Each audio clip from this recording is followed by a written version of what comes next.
धन्यवाद दोस्तों। जो कि आप सबको हम बहुपद यानी कि एनसीईआरटी पैटर्न बहुपद, आज हम परिचय बताएंगे। बहुपद बहुपद परिचय बताएंगे एनसीईआरटी पैटर्न कक्षा 10वीं का। जो कि बहुपद आपने कक्षा 9वीं में भी पढ़ा है। बहुपद किसे कहते हैं, कक्षा 10वीं में भी पढ़ेंगे बहुपद किसे कहते हैं। बहुपद जब चर की घात ऋणोत्तर पूर्णांक हो, जब चर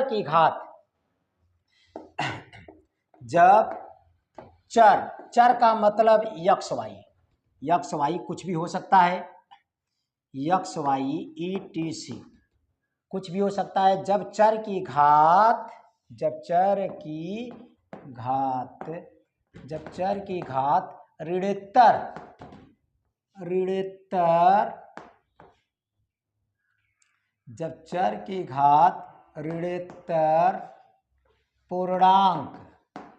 ऋणोत्तर पूर्णांक का मतलब पूर्ण संख्या। ऋणोत्तर पूर्णांक का मतलब पूर्ण संख्या। जब चर की घात ऋणोत्तर पूर्णांक हो तो बहुपद कहलाता है।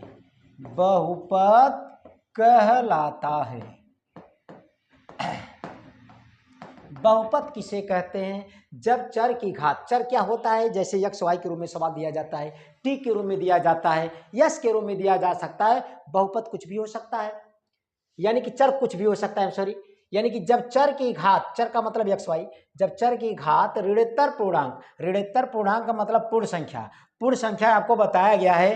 पूर्ण संख्या कहा जाता है कि यदि प्राकृतिक संख्या में जीरो को सम्मिलित कर लिया जाए तो पूर्ण संख्या कहलाती है। पूर्ण संख्या यानी कि जीरो से स्टार्ट होता है, 0 1 2 3 4। अगर किसी चर पर इस प्रकार का घात लगा रहेगा तभी बहुपद कहलाता है, और नहीं तो बहुपद नहीं है। जब चर की घात पूर्ण संख्या हो तो बहुपद कहलाता है। किसी भी चर में अगर घात पूर्ण संख्या के रूप में लिखा जाए तो बहुपद कहलाता है। अगर किसी चर पर घात भिन्न टाइप रहे, जैसे 1/2 हो गया, या y घाते 3/2 हो गया, या x घाते -2 हो गया, अगर कोई चीज करड़ी में आ गया, जैसे चतुर्थ मूल में धर लिया जाए x हो गया, चाहे वर्गमूल में x हो गया, इसका मतलब करड़ी का मतलब 1/2।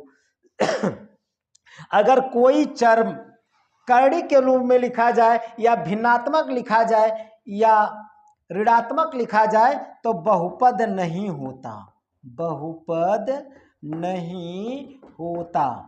कहने का मतलब जब चर की घात भिन्नात्मक हो या ऋणात्मक हो तो बहुपद नहीं होता। जब चर की घात केवल पूर्ण संख्या हो तो बहुपद कहलाता है। पूर्ण संख्या यानी कि ऋणोत्तर पूर्णांक हो। अब देखिए, यानी कि बहुपद का मानक रूप, बहुपद को या आरोही क्रम में लिखा जाता है या अवरोही क्रम में। बहुपद का मानक रूप जैसे हमने दिखाया आपको, हमने कहा बहुपद के मानक रूप का मतलब आरोही क्रम या अवरोही क्रम में लिख देना ही बहुपद का मानक रूप कहलाता है।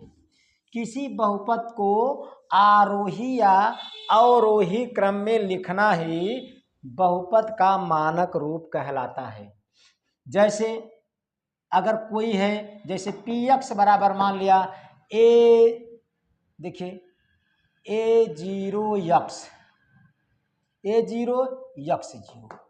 a1 x1, a2 x घाते 2, a3 x घाते 3 dot dot. यह किसके क्रम है, बढ़ते क्रम में है। किसके क्रम है, बढ़ते क्रम में है, x घाते n। यह क्या हुआ, आरोही क्रम। जब किसी को बढ़ते क्रम में लिखा जाता है तो आरोही क्रम बोला जाता है, अगर किसी को घटते क्रम में लिखा जाता है तो अवरोही क्रम कहा जाता है। यानी कहने का मतलब बहुपद का मानक रूप, यानी कि किसी बहुपद को आरोही या अवरोही क्रम में लिखना ही बहुपद का मानक रूप कहलाता है। मानक रूप कहलाता है। अब देखिए बहुपद आपने पढ़ा था, एक पदी बहुपद, द्विपदी बहुपद, त्रिपदी बहुपद। बहुपद के प्रकार में बताया गया था आपको, बहुपद के प्रकार में बताया गया था भाई एक पदी बहुपद। जैसे बहुपद के प्रकार में कक्षा 9th का चीज है एक पदी बहुपद। एक पदी बहुपद ऐसा बहुपद जिसमें केवल एक पद होता है, एक पदी बहुपद कहलाता है। ऐसा बहुपद जिसमें केवल एक पद होता है, जैसे देखिए 5, यह एक पदी बहुपद है। अगर कह लिया जाए यक्ष, यह भी एक पदी बहुपद है। अगर कह लिया जाए देखिए 5 यक्ष, यह भी एक पदी बहुपद है, क्योंकि 5 और यक्ष के बीच में गुणा का निशान है, एक पदी बहुपद। अगर कह लिया जाए 5 यक्ष घाते 10, यह भी एक पदी बहुपद है।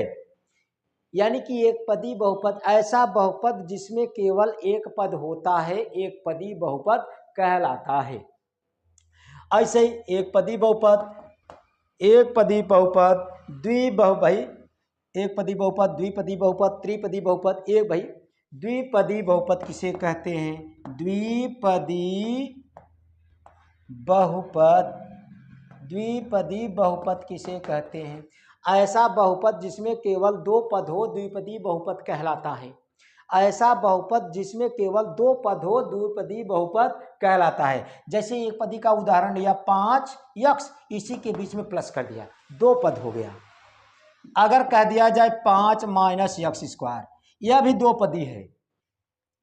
यानी कि कहने का मतलब ऐसा बहुपद जिसमें केवल 2 पद होता है, द्विपदी बहुपद कहलाता है। द्विपदी बहुपद कहलाता है। और त्रिपदी त्रिपदी बहुपद, त्रिपदी बहुपद किसे कहते हैं? ऐसा बहुपद जिसमें केवल 3 पद होता है, त्रिपदी बहुपद कहलाता है। 3 पद का मतलब जैसे 5 यक्ष स्क्वायर माइनस 8 यक्ष धन 7, यह क्या हुआ? 3 पद है तो 3 पदी बहुपद कहलाता है। ऐसा बहुपद जिनमें केवल 3 पद होता है, त्रिपदी बहुपद कहलाता है। शून्य बहुपद ऐसा बहुपद जिसमें कोई पद ना हो, शून्य बहुपद कहलाता है। शून्य बहुपद कहलाता है। अब देखिए आपने बहुपद के घात के विषय में भी जाना होगा कक्षा 9th में, लेकिन अब 10 में थोड़ा सा परिचय के विषय में हम बता रहे हैं, तो इसको घात के विषय में भी बता दिया जाए। बहुपद की घात, बहुपद की घात अगर कह लिया जाए 3 यक्ष स्क्वायर माइनस 8 यक्ष प्लस 1। अब देखिए बहुपद इसके बराबर कभी आप जान लीजिए कि 0 नहीं हो सकता, ना कोई संख्या लिखा जा सकता है। अगर 0 या संख्या लिखेंगे तो बहुपद नहीं बल्कि समीकरण में परिवर्तित हो जाता है, बल्कि समीकरण में परिवर्तित हो जाता है। इसे पी एक्स बराबर मान लीजिए, पी एक्स बराबर जी एक्स बराबर टी एक्स बराबर कुछ भी मान लीजिए, लेकिन बराबर 0 नहीं होना चाहिए, बराबर कोई संख्या नहीं होनी चाहिए। अगर हो गया तो समीकरण कहलाता है। इसके बाद समीकरण बताया जाएगा आपको। देखिए यानी कि यह बहुपद, यह कई घात वाला बहुपद है, 2 घात वाला।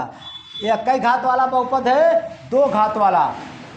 अगर इस पर 5 लिख दिया जाए, यह बहुपद है कई घात वाला, 5 घात वाला। जो ज्यादा रहता है, जो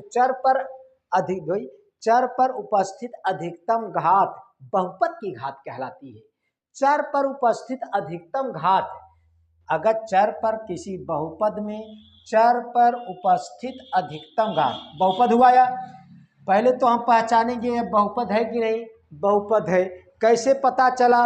अगर चर की घात पूर्ण संख्या के रूप में लिखा जाए तो बहुपद कहलाता है, और पूर्ण संख्या के रूप में लिखा गया है, और यह कई घात वाला है, इस समय 5 घात वाला।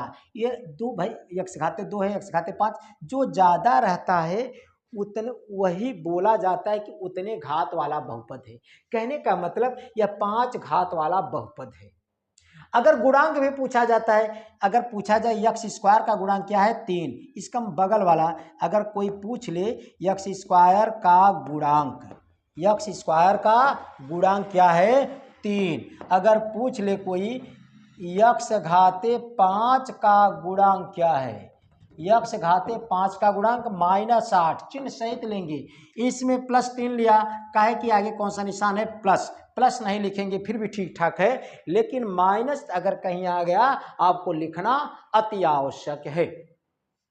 कहने का मतलब आपको हमने गुणांक बताया, घात बताया और बहुपदों के प्रकार बताया, बहुपद की परिभाषा बताया। बहुपद किसे कहते हैं? जब चर की घात पूर्ण संख्या हो, शॉर्टकट में जब चर की घात पूर्ण संख्या हो तो बहुपद कहलाता है। जब चर की घात पूर्ण संख्या हो तो बहुपद कहलाता है। अगर चर की घात भिन्नात्मक रहेगा, ऋणात्मक रहेगा तो बहुपद नहीं होता है।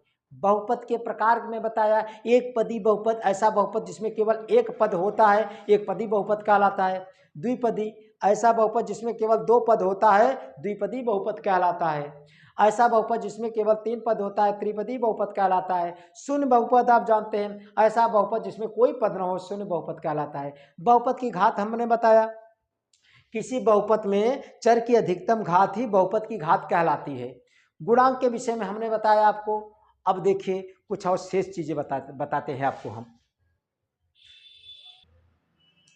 बहुपद घातों के अनुसार से बहुपद के प्रकार, घातों के अनुसार से बहुपद के प्रकार। आप जानते हैं रैखिक बहुपद, रैखिक बहुपद, रैखिक बहुपद घातों के अनुसार बहुपद के प्रकार।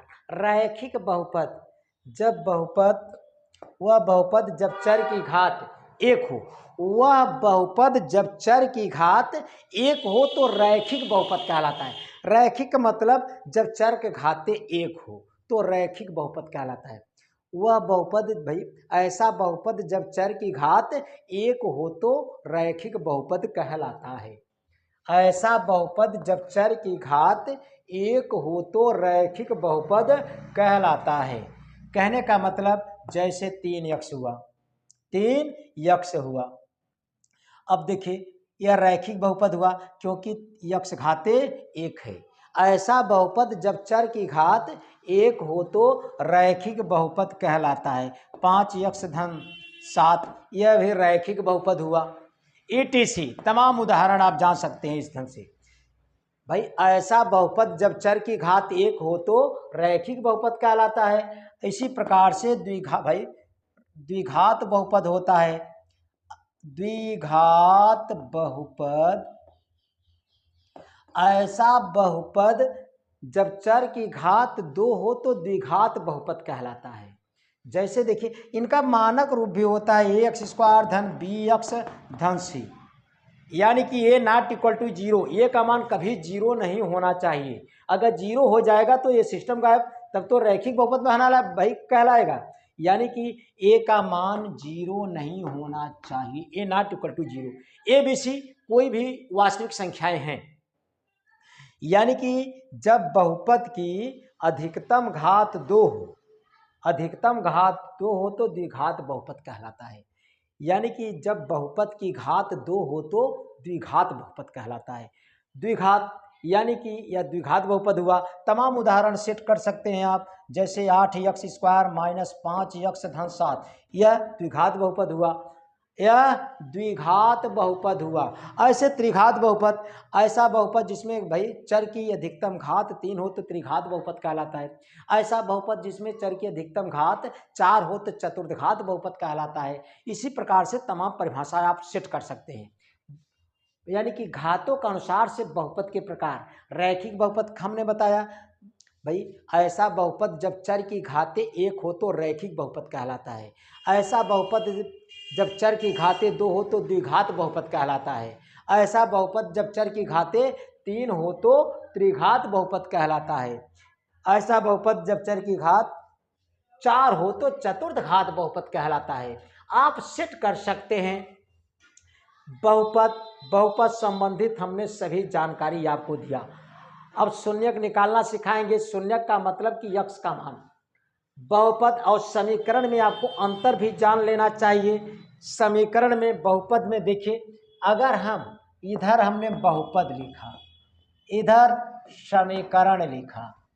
समीकरण देखिए, अगर यह बहुपद है तो इसके बराबर पी एक्स बराबर ए एक्स स्क्वायर धन बी एक्स धन सी लिखा जाएगा।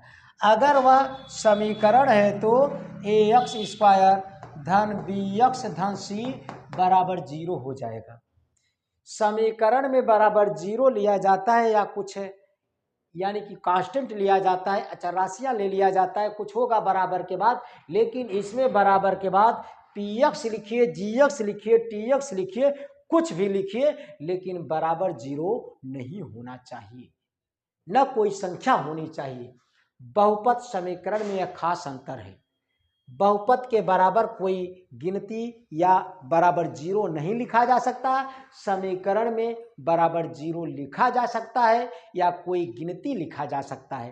कहने का मतलब बहुपद और समीकरण में अंतर। यह था बहुपद का कुछ खास परिचय। धीरे धीरे आगे हम और कुछ उदाहरण बताएंगे और कुछ और परिचय के विषय में बताएंगे, तब आपको 2.1 स्टार्ट करेंगे। अगर आप नए हैं तो चैनल को सब्सक्राइब कीजिए। धन्यवाद दोस्तों।